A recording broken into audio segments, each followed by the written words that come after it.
Well, hello, everybody. My name is Derek Johnson. I'm the Chief Marketing Officer for BGW Architects, Building God's Way.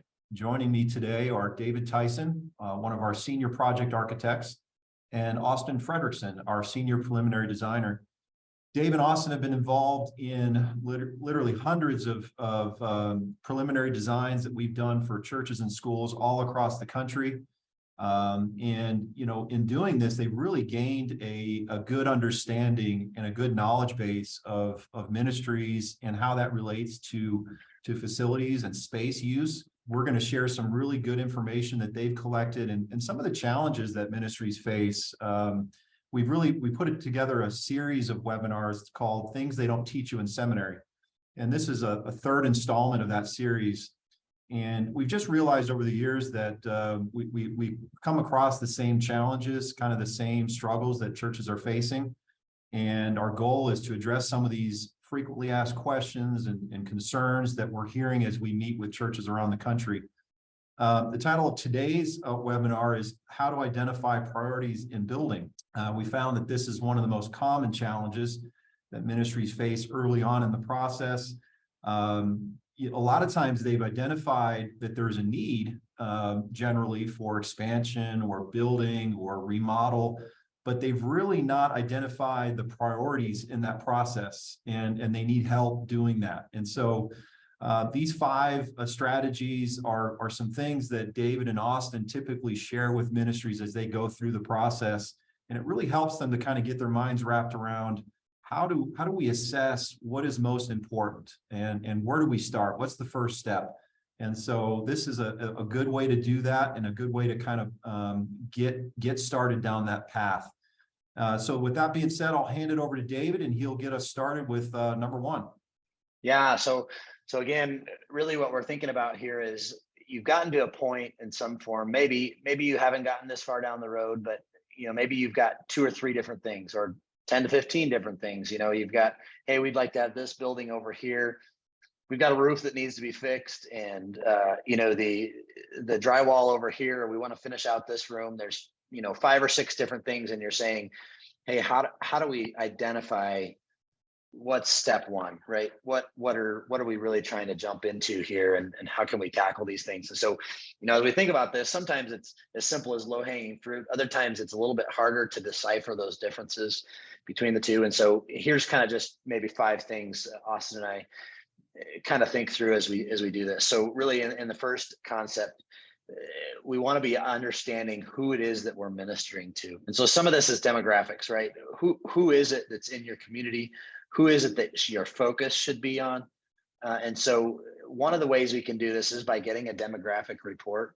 At BGW, we do have a team that can kind of help you through some of that and help you read that demographics to understand who it is that you're ministering to, who it is that you want to minister to, how to kind of adjust some of those things to do that. But that is a good start. The other piece too, quite simply, is to think in 2 ways. One, who is attending your church and who is not attending, right? So first, who's attending? Who is it that you're ministering to that's already coming to your church? Who is it that you say, hey, we've got this great group of people, and maybe it's young families, maybe it's elderly families, maybe it's middle-aged. I don't know what that is. And is that a target that you really as a church say, hey, we see this as a group? A lot of churches say at the same time, hey, we're trying to minister to a broad range. We think it's important to have older and younger and this really great community that's built into this. And so at that same time, when we're thinking about who is attending, the second piece is to say who's not attending. And so if you're trying to get a large, broad range of people, different groups, different ethnicities, different age ranges, different socioeconomic ranges, all those different kinds of things, then you begin to say, what are our spaces saying to people as they walk in the door? Do we have a kids space? That might be the first hint if you don't have a quality kids space as to why you don't have young families at your church, right? Do we have the spaces? Do we have an adequate ADA access can folks easily access? That might be why you don't have a lot of elderly attending your church, because they can't get up and down stairs, or they can't adequately access the different spaces. And so as you're thinking about, what's a priority, the priority might be, hey, is it important that we do a couple of these things in order to get the attraction of the right people that we're trying to minister to? Who are we trying to minister to? And how exactly is our building shaped already to do that? That could identify kind of a first priority overall. So point two would be, what expertise do you already have in your ministry? Or what I would say is, where are you crushing it, and and where can you crush it next? So I think about it in terms of ministry effectiveness. So what are things that are going really well for you? Where are areas where God's just creating a lot of fruit in your ministry? Now, defining that fruit is another conversation, but you can determine that. But where are you seeing fruit in your current ministry? And how can you pour into that? Identify those key areas and say, God is just really blessing this area. Now, what can we do with our building to really just exponentially grow that? So it might be your kids' ministry, it might be college ministry, it might be prayer, food pantry, all these different things. Look where the fruit is and say, let's ride with this, let's roll with it. This is where God's blessing us. This is where our members are really just finding a lot of fruit in serving. And so we can optimize the building for these areas that you're already having success. Now, sometimes we'll go into a church and it'll be more of like an upstart, like we've never done this before, but we want to try this. That's okay too. And God will give us these visions that we start from just a bang. But other times it's just you pour into it little by little over time and you see it grow. Say, let's really pour into that and focus on that. So that helps us identify those priorities. Now, inversely, you could say, where are we hitting ceilings? So a lot of times that's the big three. Either your sanctuary is too small, your parking lot's too small, or your kids' area is not effective. But there's a lot of different ceilings. You could say, man, if we just could fit more people in the sanctuary, we could really grow. Man, if we could double the size of our kids' area, we could see our ministry just take off with this trajectory. So looking for the areas where there's already fruit, pouring into that, and then looking into areas where you're hitting ceilings and there's barriers to growth. But if you just made these simple little tweaks, or maybe it's not simple, but you just need to bite the bullet and get it done and do it, you can see the trajectory take off. And then there's also going to be people in your congregation that have skills and talents and abilities. Sometimes we consider that too. So say you've got a group of people who are reaching out to homeless, or they're doing a food pantry or different things like that. Look at the people God's placed in front of you in your ministry and figure out how you can take that fruitfulness with your congregation and pour into that as well. Sometimes it's community classes, resume building, or any different number of things. It could be starting a daycare, anything like that. But God's given you these folks to shepherd through this process. And sometimes by making changes to your facilities, you can really find fruit in those different areas too. Yeah, and I think one more piece to that too is that when I think about the expertise, it doesn't necessarily have to be just with the ministry base, but it could also, you could also be thinking about it as, hey, maybe you've got a really gifted drywaller in your congregation. I would expect that your drywall is pretty spectacular in your building, if that's the case. Or maybe you've got a great painter. Then those are options where potentially you can get maybe some reduced costs, or maybe they can coach you along in ways of really kind of cleaning up that area of your ministry. And so thinking through that and seeing what is available, not just from a ministry perspective, but also building upkeep or additions. Maybe you even have a contractor already on board, and that's great. You've got somebody that really understands how to build and how to add on to your existing building in the right way. Those are great assets to really bring on to help you identify these priorities, one, and then two, also maybe create some priorities that are higher up, that push a little higher, that help really get your building looking really great when you think about those priorities. Number three is building upkeep is always a must. And probably we should have started with this, honestly, because first and foremost, I think we even mentioned this in our previous webinar, you got to keep the building up. You can't when you're thinking about priorities, keeping what you currently have in great condition is just as important as adding on to something new. We can't sacrifice the old in order to move towards the new. And so having a budget to set this up, or making sure that building upgrades are still a part of this. When we do preliminary designs, a lot of times a part of those preliminary design is saying, what part of the building upkeep do we still need to focus on? Do we need to keep some of these buildings for a little bit longer? And what do we have to do to keep them? That's a part of what you're identifying when you're saying the priorities. We just can't move forward and say, well, we'll circle back to fixing that roof in a few years once we get everything else set up. We've got to get that done now. If you don't do it now, the building issues will become worse if you keep putting them off. Okay, great, thanks. So number 4 is develop a master plan. We do this at BGW through a charrette process. There's a lot of different ways you can find out about that. At the end of the day, we just want to encourage you to find a professional, somebody who really cares about you and your ministry and who can shepherd you along through this process, because the master plan is really a roadmap to your next 10, 20, 30 years. And so you've identified priorities, putting it on a roadmap to say, here's we're going to expand to a 500-seat sanctuary. We could fit a gymnasium over here, a new children's wing over here, an entryway, parking, ball fields, all this sort of stuff. It's building that roadmap into a preferred future. And if you don't have that in place, you're like a ship without a rudder. What do we do next? Where does this go? Let's place it over here. Well, that might have been the worst place you could put it if you're not thinking holistically about looking at that preferred future and having a roadmap to get there. So when we do these master plans, we'll take the vision that God's given you and put it on paper, essentially, and help walk you through how that all goes together.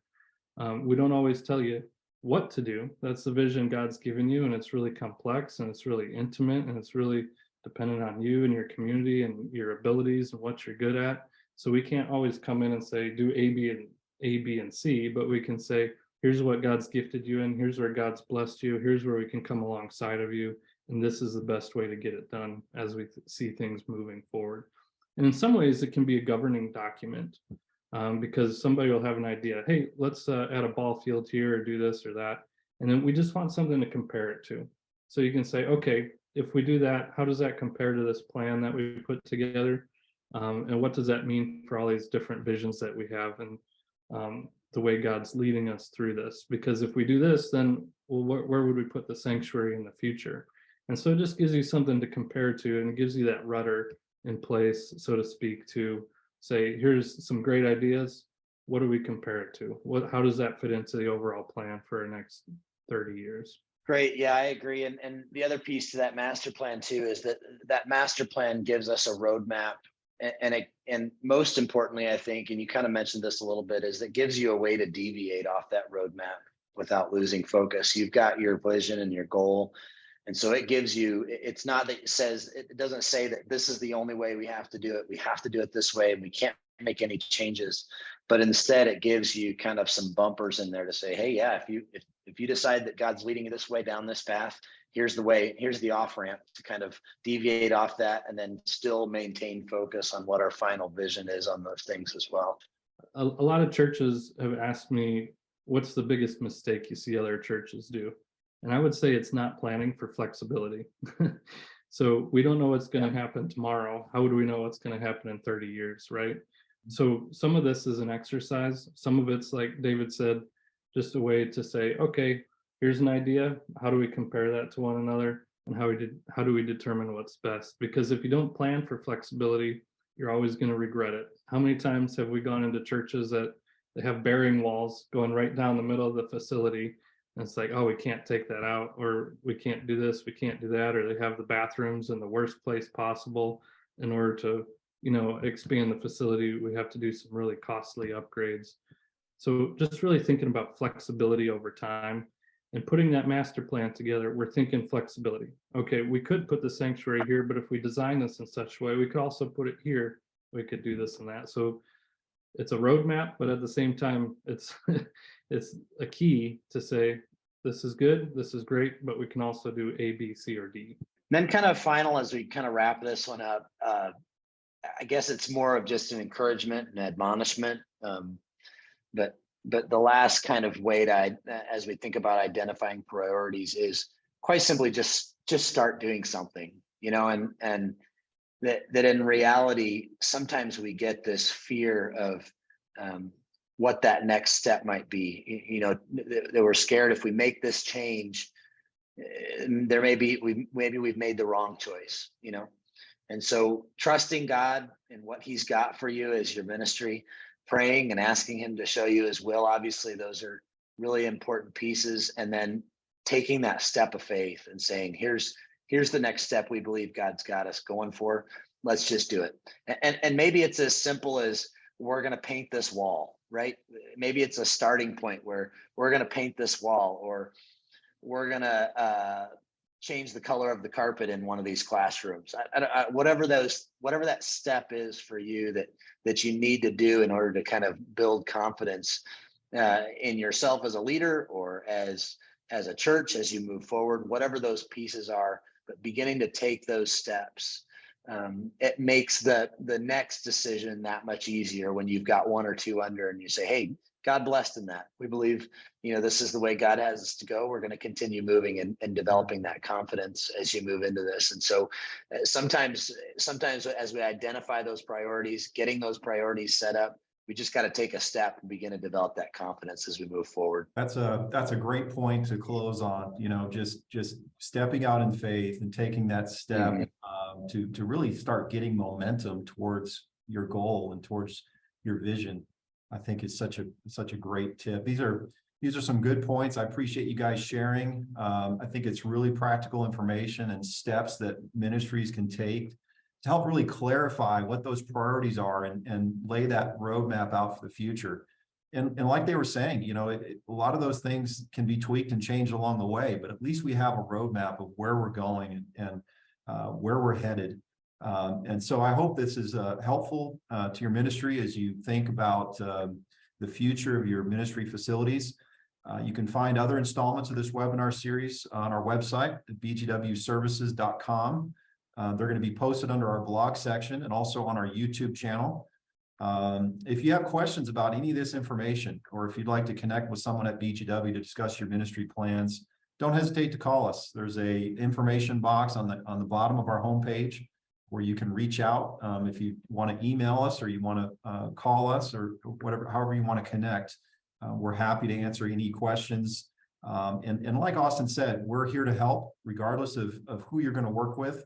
We have a heart for ministry, and we're here to help. Obviously, we feel like we have a pretty good system for doing things, and you can read more about that on our website. But regardless, we're here to help.